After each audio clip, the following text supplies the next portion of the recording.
asleep. James was very surprised to see him there.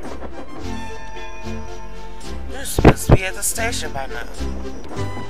I know, these trucks have been very troublesome today. To the top of my head relies on us. Now I must go because I'm a really useful engine. You should start to be one before he sends you back to Earth. James said, and snorted away, leaving Percy very angry with him. Bossy boiler, who do he think he is? Later on, James arrived at the docks. The docks was filled with fresh fruit and vegetables from faraway lands. James pushed his trucks into place.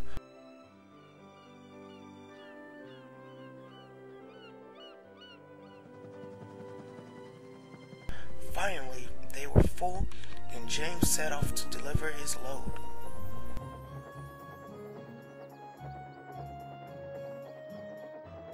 On the way, he met Thomas and his two coaches. Hello, Thomas. You see, I'm a really reliable, unlike Percy. Sorry I can't stay and chat, but I must go. The top of my head is relying on me to deliver this little food. Goodbye. He panted and puffed quickly away. Thomas and his coaches. We do have names, you know. Yes, I do, but why would I say them? They aren't important. Aren't important? Well, I'll tell you. No, they'll nag me to death. Thanks, Naria. You know you will pay. Okay, fine. Here's $50. Go crazy. Whatever you say.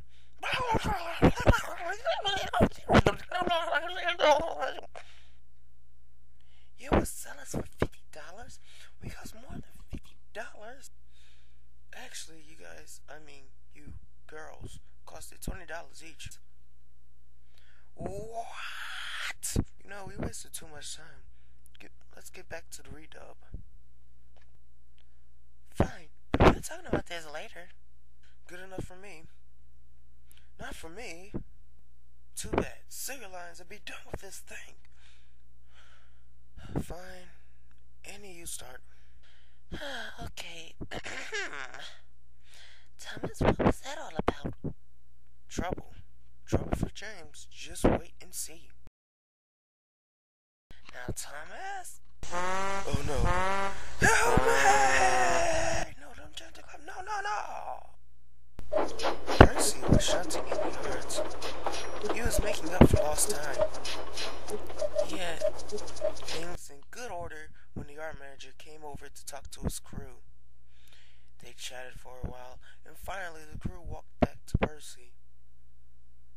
We must go and help James. His brakes are jammed. Percy laughed and set off. We couldn't wait to see James. He had a list of payback for him. Thanks to James, who was looking very annoyed. Percy couldn't help it. He had to laugh at James. Ha ha ha! Come I got you good. Yes, it is. Yeah, shut up. That's enough, you two. Now, Percy, can you take the train? Of course I can.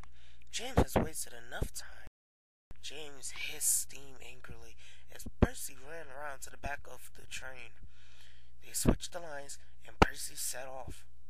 Percy had to say one last thing before he left. I must go. Those big engines are always causing problems. Luckily, I'm here to save the day. James snarled angrily, and Percy chuffed down the line. He didn't know trouble was coming straight ahead. Percy was puffing happily along. He was having a wonderful time. He couldn't wait to tell his best friend about this. Percy was so distracted, he didn't notice some faulty points switched him into a siding. Percy's driver noticed something wrong and slowed Percy down. Careful, Percy, we could crash! His driver yelled as he saw the buffers coming up fast. He applied Percy's brakes was too late. With a squash and a bang, the trucks crashed into the buffer.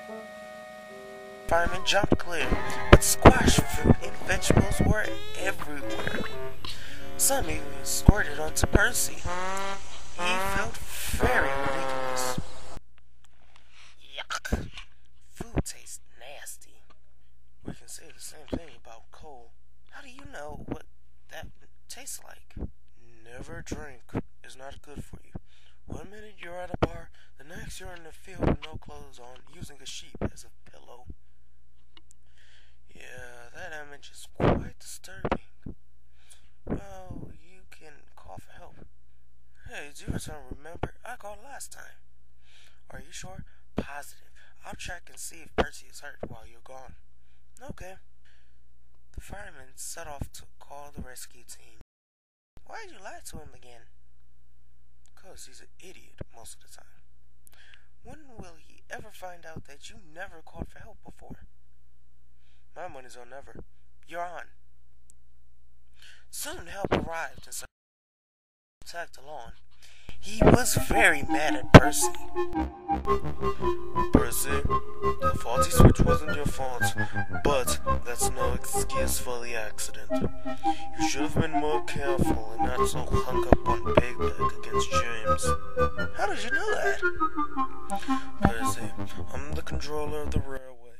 I know everything that happens on Sodor. I found out one way or another. Oh, really? Did you know that I was the one who put sneezing powder in Gordon's coal? You did what now? Oh, so you did? I'll be quiet now.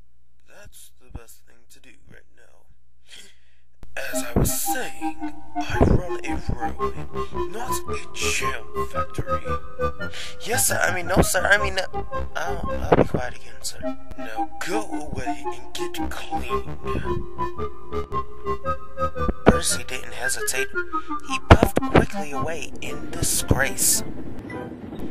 Later that night, all the engines were silent. James and Percy were back in working order, but they were very ashamed of themselves. Thomas was the engine to break the silence. You know, there are many ways to get in a jam, either with a brake failure or a food-related predicament. We all learned that today. The others still didn't speak.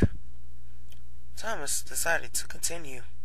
Even when we help a friend out of a jam, things can still go wrong. What's your point? You're not helping anyone feel better, a voice said rudely. Thomas didn't mind, so he started to continue his speech once again. My point is that we all learned a lot today.